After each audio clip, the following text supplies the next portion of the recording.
नमस्कार, मैं हूं पवन त्यागी। उत्तराखंड के हल्द्वानी में अवैध अतिक्रमण पर ऐतिहासिक कार्रवाई होने जा रही है। आपको बता दें कि वहां रेलवे की भूमि पर कुछ लोग पिछले 50 साल से अवैध रूप से रह रहे थे।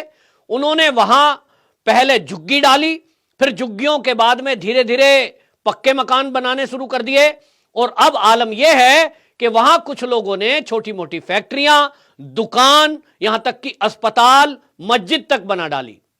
अब इन सब लोगों को, जिनकी संख्या लगभग माना जा रहा है 4300 के करीब ये अवैध रूप से मकान बनाए हुए हैं, इनको अब वहां से हटाने के लिए नैनीताल हाई कोर्ट ने आदेश दे दिया है और यह कहा गया है कि इनको 7 दिन का नोटिस दिया जाए।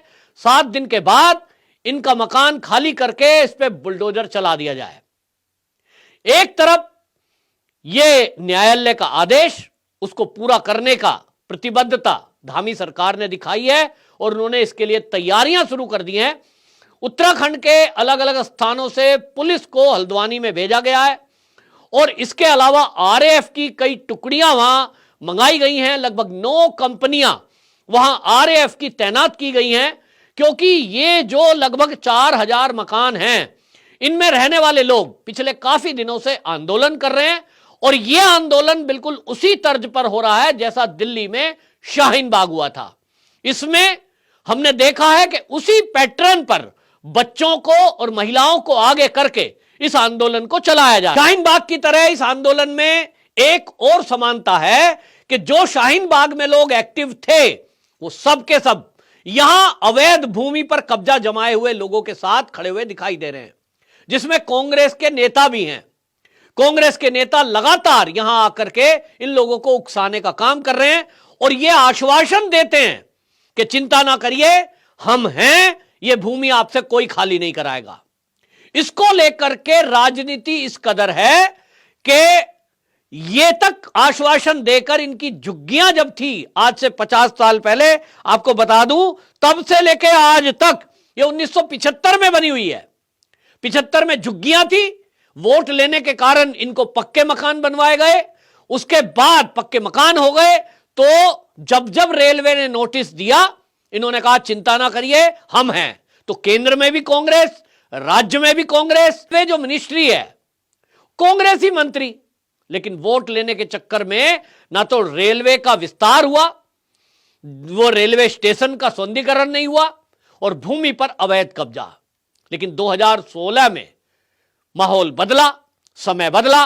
2014 में क्योंकि मोदी सरकार आ गई थी, तो रेल मंत्री के संज्ञान में ये बातें आई कि इस तरह से एक बड़ी भूमि लोगों ने कब्जा रखी है। आपको बता दें कि इसमें जो रेलवे स्टेशन के आसपास की जमीन है वो 29 एकड़ है। 29 एकड़ भूमि पर अवैध रूप से लोग रह रहे हैं। अब रेलवे ने इनको खाली कराने की जब प्रक्रिया शुरू की तो ये लोग कोर्ट पहुंच गए और कोर्ट में, हाई कोर्ट के बाद सुप्रीम कोर्ट तक केस गया है।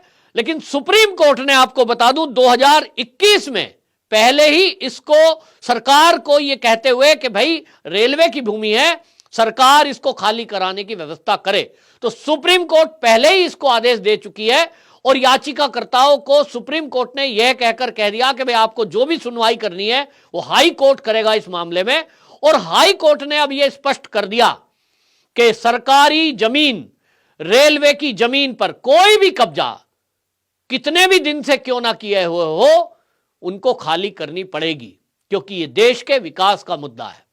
देश के विकास में कोई सड़क के किनारे, कोई रेलवे लाइन के किनारे यदि अवैध रूप से रहता है तो यह गलती उसकी है। किसने बसाया, यह गलती उनकी है। यदि कांग्रेस की सरकारों में इन लोगों को आश्वासन दिया गया था कि आपकी जमीन कोई खाली नहीं कराएगा, तो यह उनकी प्रॉब्लम थी कि उन्होंने वोट लेने के लिए सरकार की, रेलवे की संपत्ति को अवैध रूप से अतिक्रमण करवाया।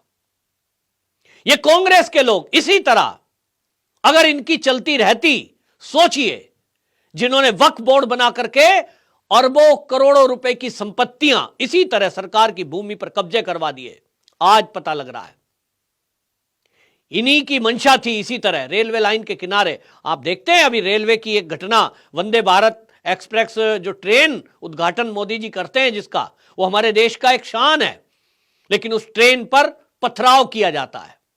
एक रिपोर्ट आई थी आरपीएफ की, उन्होंने कहा कि जो रेलवे लाइन के किनारे झुग्गी बस्ती बसाकर लोग अवैध रूप से रहते हैं, उन्हीं के बच्चों के द्वारा वो पथराव करवाया जाता है। ये करवाया जाता है। रेल से क्या प्रॉब्लम है? क्योंकि वो रेल का नाम वंदे भारत है, वो मोदी सरकार की एक पहचान बनी है, उस पर पथराव कराया जाता है। तो ये रेलवे लाइन के किनारे जितने भी लोग रहते हैं, ये पूरी योजना से हैं। और इन झुग्गियों में आमतौर पर अब जो देखने में आया है वो घुसपैठिए हैं, जो बांग्लादेश से आए हुए घुसपैठिए हैं। वो specially railway station, railway line, इनके आसपास झुग्गी डालकर रहेंगे, ताकि कभी कोई प्रॉब्लम हो तो झुग्गी शिफ्ट कर दो, और अगर इनको ट्रेन को रोकना हो, पथराव करना हो, तो ये बच्चों का इस्तेमाल करते हैं। ये बहुत भयंकर हो रहा है। और इसलिए उत्तराखंड सरकार ने तय किया है कि अब कुछ भी हो, उनको हाई कोर्ट के आदेश का पालन करना है, और अब ये मकान पर बुलडोजर चलना तय है। पुलिस की तरफ से, सरकार की तरफ से पूरी तैयारी की जा रही है। पुलिस और प्रशासन पूरी तरह से मुस्तैद है। और यहां आपको यह भी बता दूं कि ऑल्ट न्यूज का मोहम्मद जुबैर, जो कि अपने आप को अब तो पत्रकार कहते हैं, पहले वो फैक्ट चेक किया करता था, जिसने वीडियो को एडिट करके नुपुर शर्मा, जो भाजपा की प्रवक्ता है, उनके लिए जान की मुसीबत खड़ी कर दी थी। और यही जुबैर यहां भी एक्टिव है, बाकायदा इन अवैध रूप से रह रहे लोगों के पक्ष में खड़े होकर वो हैशटैग चला रहा है, वीडियो बना रहा है, और वो कह रहा है कि ये गरीब लोग हैं, ये महिलाएं हैं, इनमें बच्चे हैं, अब ये बेघर हो जाएंगे। ये हैशटैग चला है, stand with people of Haldwani. क्यों भाई, आपको क्या दिक्कत है? अवैध रूप से रह रहे लोगों के खिलाफ क्या सरकार कार्रवाई ना करे? आप क्या चाहते हैं? यह मंशा है कुछ लोगों की। आप देखें, दिल्ली के अंदर भी बहुत जगह में इसी तरह सरकारी भूमि पर अवैध झोपड़ी बनाकर रह रहे हैं।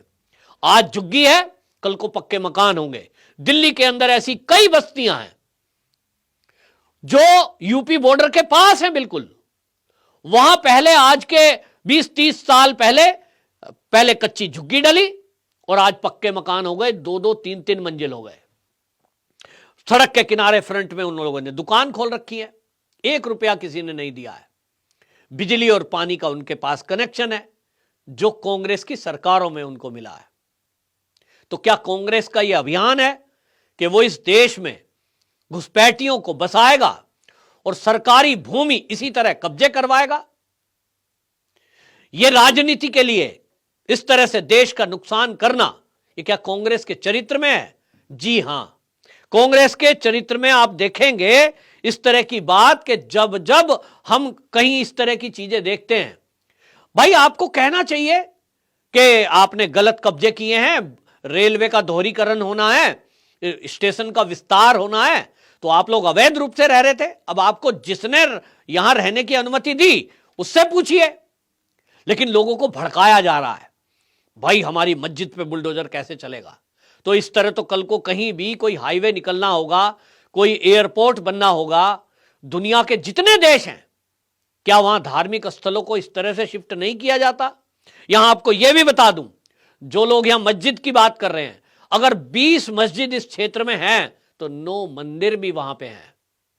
मंदिर के पक्ष में भी हिंदुओं ने बोला है, लेकिन जब उनको समझ में आ गया कि भाई रेलवे का विस्तार होना है और ये रेलवे की भूमि है, तो इसमें लड़ाई झगड़ा क्या है? लेकिन यहां धमकी दी जा रही है कि ये 50,000 लोगों के ऊपर बुलडोजर चलेगा तब मकान तक पहुंचेगा। दंगे की तैयारी की जा रही है, ऐसा सूत्रों से खबर आ रही है।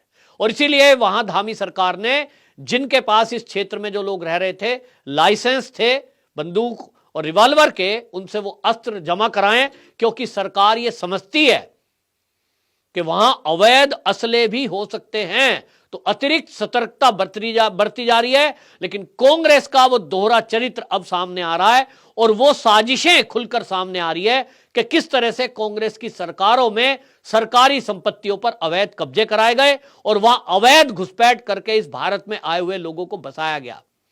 ये अपने आप में एक नया उदाहरण है। और ये क्योंकि अवैध झुग्गियां, पहले झुग्गी थी 1975 से जो लोग बसे, ये उसके बाद से इनको पक्के मकान बनवा कर देना यानी बनाने देना, ये कांग्रेस की इसमें सहमति रही है, जो बहुत ही इस देश के लिए खतरनाक है। और अब कांग्रेस की भी ये राजनीति लोगों को समझना चाहिए कि किस तरह से वो हिंदू मुस्लिम करके लोगों को लड़ाकर और इस तरह से भड़काकर देश का माहौल खराब करना चाहती है।